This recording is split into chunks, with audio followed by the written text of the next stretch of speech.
ओम शांति। सर्व रूहानी दिव्य भाई बहनों का आज के इस ईश्वरीय ज्ञान चिंतन में बहुत बहुत स्वागत है। ओम शांति। आज हम सब मिलकर 20 जनवरी 2026 की साकार मुरली पर गहन मंथन करेंगे। जी। आज ज्ञान सागर बाप ने हमें कर्मों के बंधन से मुक्त होकर अपनी अंतिम कर्मातीत अवस्था को पाने की बहुत ही सुंदर और कह सकते हैं सहज विधि बताई है। बिल्कुल। आज की मुरली का सार ही है याद की अलौकिक शक्ति और जीते जी मरने की श्रेष्ठ कला। जी। कभी गहराई से सोचा है कि जीते जी शरीर में रहते हुए भी इससे मुर्दा होने का वास्तविक आध्यात्मिक रहस्य क्या है? और ये साधारण सी लगने वाली स्थिति हमें इस सृष्टि चक्र के सर्वोच्च पद तक कैसे पहुंचा सकती है? हाँ, यही आज का मुख्य चिंतन है। बिल्कुल। और इसी गहरे रहस्य को समझते हुए आज की मुरली का थीम हम रख सकते हैं कर्मातीत अवस्था की कुंजी, याद और न्यारापन। बहुत सुंदर थीम है। तो चलिए इस गहन चिंतन में उतरने से पहले 1 मिनट के लिए हम आज के वरदान के आधार पर एक शक्तिशाली आत्मिक स्थिति का अनुभव करते हैं। जी, जरूर। अपनी बुद्धि को सब तरफ से हटाकर एक बाप की याद में स्थिर हो जाएं। एक पल का मौन। मैं आत्मा, इस शरीर से न्यारी, एक ज्योति बिंदु हूँ। मैं परमधाम निवासी शांत स्वरूप आत्मा हूँ। मैं मास्टर शांति का सागर हूँ। मेरे स्वस्वरूप में स्थित होने से मुझ आत्मा से शांति की शक्तिशाली किरणें निकलकर सारे विश्व में फैल रही हैं, चारों ओर अशांति के वायुमंडल को शांत कर रही हैं। मैं विश्व कल्याणकारी शांत स्वरूप आत्मा हूँ। ओम शांति। ओम शांति। बहुत सुंदर अनुभूति। चलिए अब मुरली सागर में गोता लगाते हैं। बाबा ने मुरली की शुरुआत में एक बहुत गहरी बात कही है। जी। मीठे बच्चे, बेहद के बाप को याद करना, यह है गुप्त बात। याद से याद मिलती है। जो याद नहीं करते उन्हें बाप भी कैसे याद करे? यह महावाक्य मुरली का आधार है।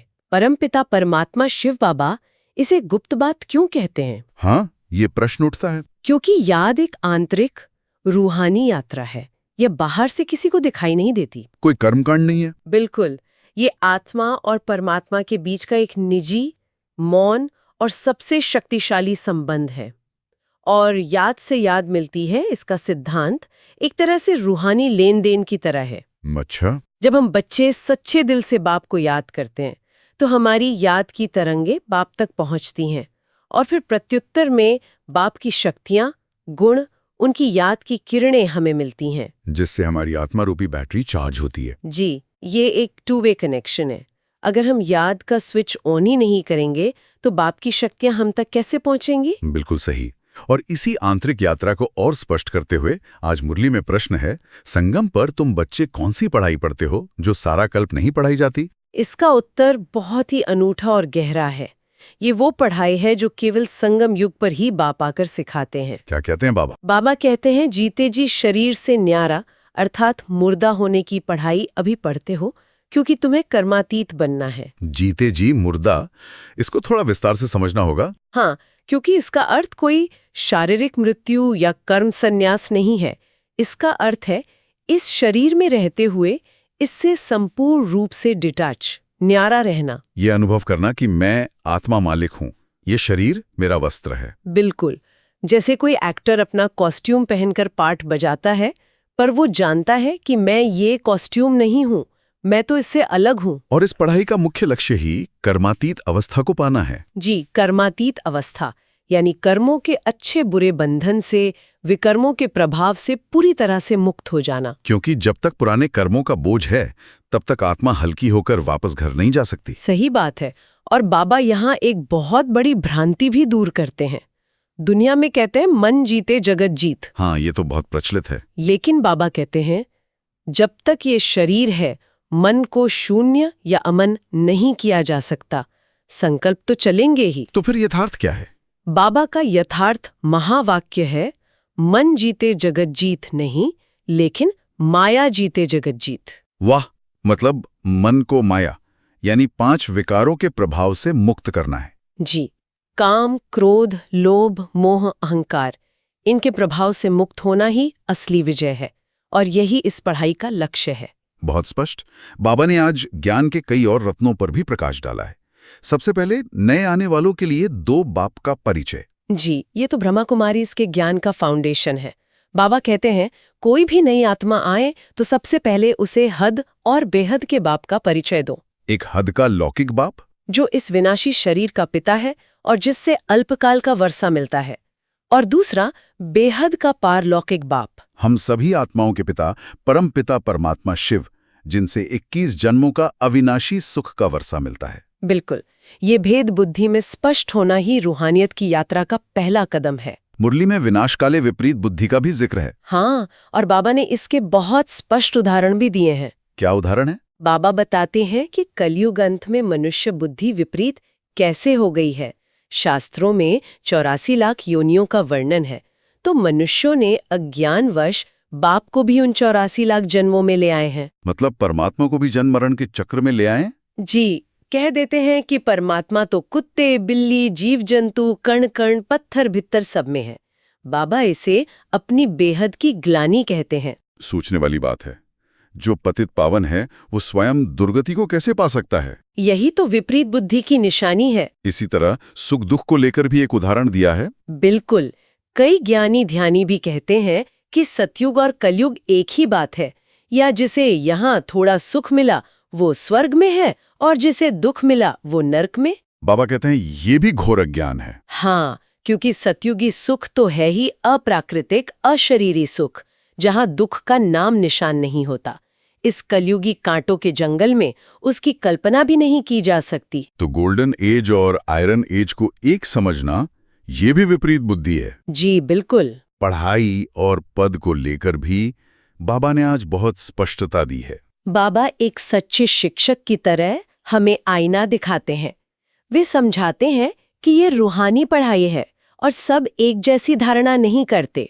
कोई 1% तो कोई 95%। हाँ, और इसी धारणा के आधार पर भविष्य में सूर्यवंशी घराने में पद बनते हैं।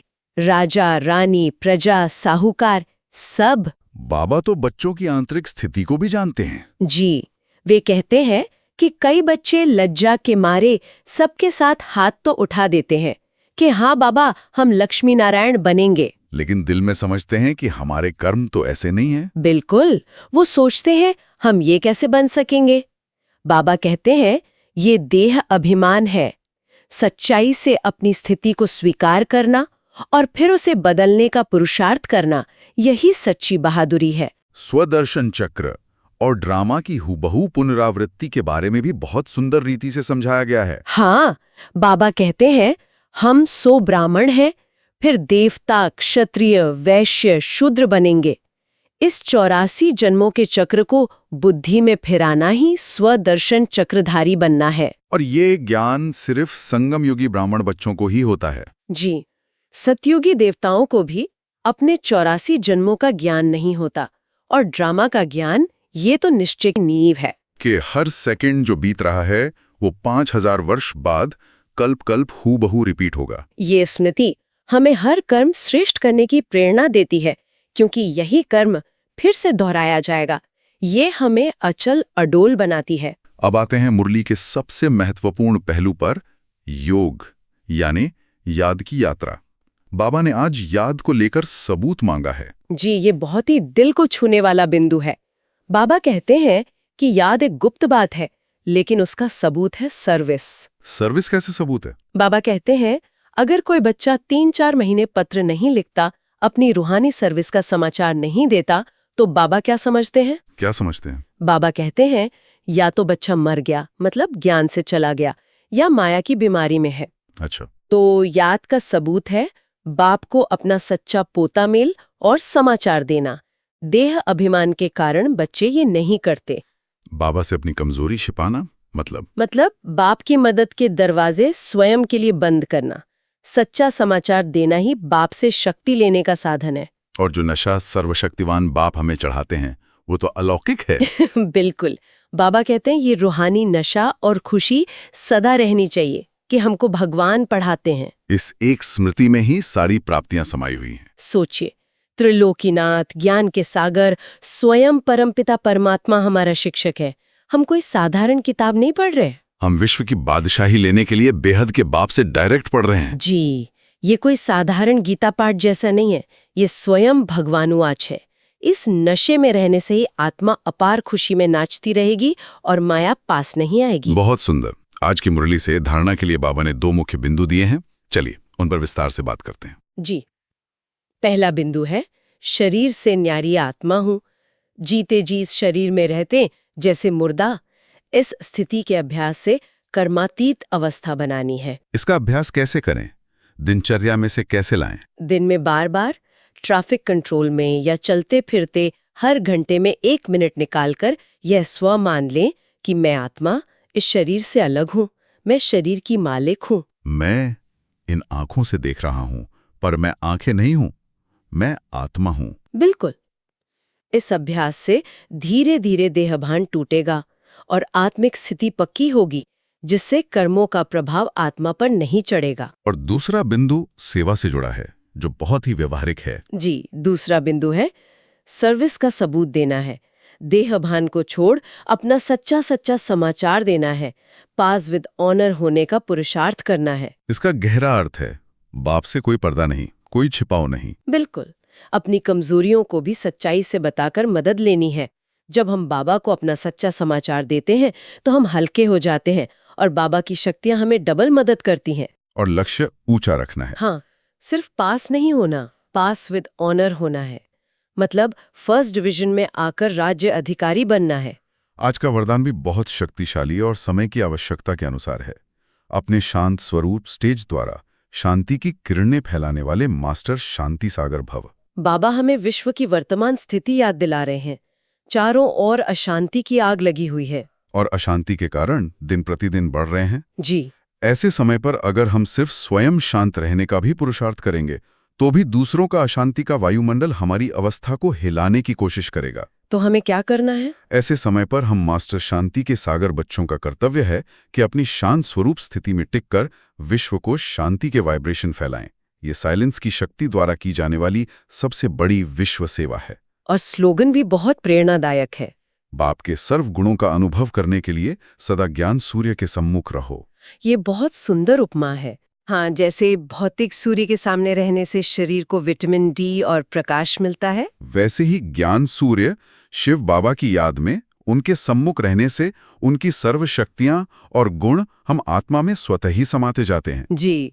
सम्मुख रहने का अर्थ है बुद्धि का योग सदा एक बाप से जुड़ा रहे, कहीं और भटके नहीं। बुद्धि रूपी बर्तन सीधा ज्ञान सूर्य के सामने हो तो ही वह गुणों और शक्तियों से भरेगा। मुरली के अंत में बाप दादा ने अव्यक्त इशारे भी दिए हैं। हाँ, बाप दादा ने 3 प्रकार की बचत पर जोर दिया है। समय की बचत, संकल्पों की बचत और शक्ति की बचत। और इन तीनों का साधन एक ही बताया है, बिंदी रूप की स्थिति। जितना हम अपने आत्मिक स्वरूप ज्योति बिंदु रूप में स्थित होंगे, उतना व्यर्थ संकल्पों से बचेंगे। और जब व्यर्थ संकल्प समाप्त होंगे तो समय और शक्ति स्वतः ही बच जाएगी। बाबा कहते हैं यही स्थिति माया के हर वार से आपको सुरक्षित रखेगी और बंधन मुक्त, जीवन मुक्त स्थिति का अनुभव कराएगी। तो आज की इस गहन मुरली चिंतन से मुख्य शिक्षाएं क्या रहीं, जिन्हें हम आसानी से याद रख सकें? कोई सरल तरीका? हम इसे 3S के शक्तिशाली फॉर्मूले से याद रख सकते हैं। 3S। जी। पहला S है स्थिति, यानी जीते जी न्यारे रहने की कर्मातीत स्थिति बनानी है। दूसरा S है स्मृति, यानी मैं आत्मा हूँ और स्वयं भगवान मेरे शिक्षक हैं। इस अविनाशी स्मृति को पक्का करना है। और तीसरा S है सर्विस, यानी बाबा को अपना सच्चा समाचार देकर और विश्व को शांति की किरणें फैलाकर सेवा का सबूत देना है। स्थिति, स्मृति और सर्विस। ये बहुत ही सहज और शक्तिशाली तरीका है याद रखने का। चलिए अब आज की मुरली से कुछ शक्तिशाली स्वयं मान का अभ्यास करें जो हमारी स्थिति को मजबूत करने में मदद करेंगे। जी बिल्कुल, धीरे और स्पष्ट रूप से। मैं जीते जी इस शरीर से न्यारी एक पवित्र कर्मातीत आत्मा हूँ। स्वयं भगवान मेरे शिक्षक हैं। मैं पास विद ऑनर होने वाली श्रेष्ठ पद्मापदम भाग्यशाली आत्मा हूँ। मैं मास्टर शांति का सागर हूँ। मुझसे विश्व को शांति की शक्ति मिल रही है। आज की मुरली के आधार पर हम स्वयं से कुछ गहरे प्रश्न भी पूछ सकते हैं आत्मचिंतन के लिए। जी, जैसे कि क्या मैं सच में बाप को अपना सच्चा समाचार देता या देती हूँ, या देह अभिमानवश अपनी कमजोरियों को छिपाकर बाप की मदद से वंचित तो नहीं रह रहा या रही हूं? और दूसरा प्रश्न हो सकता है कि जीते जी मुर्दा होने का अभ्यास मैं अपनी दिनचर्या में कैसे और कितना शामिल कर सकता या सकती हूँ? बिल्कुल। सभी रूहानी विद्यार्थियों से हमारा अनुरोध है कि मुरली को केवल सुने नहीं, बाबा की ये महावाक्य साधारण शब्द नहीं, बल्कि हमारा श्रेष्ठ भाग्य बनाने वाले मंत्र हैं। इन्हें प्रतिदिन अवश्य पढ़ें, इन पर गहराई से चिंतन करें। और सबसे महत्वपूर्ण, इन्हें जीवन में धारण करने का दृढ़ संकल्प लें, क्योंकि धारणा से ही जीवन परिवर्तन होगा। बिल्कुल।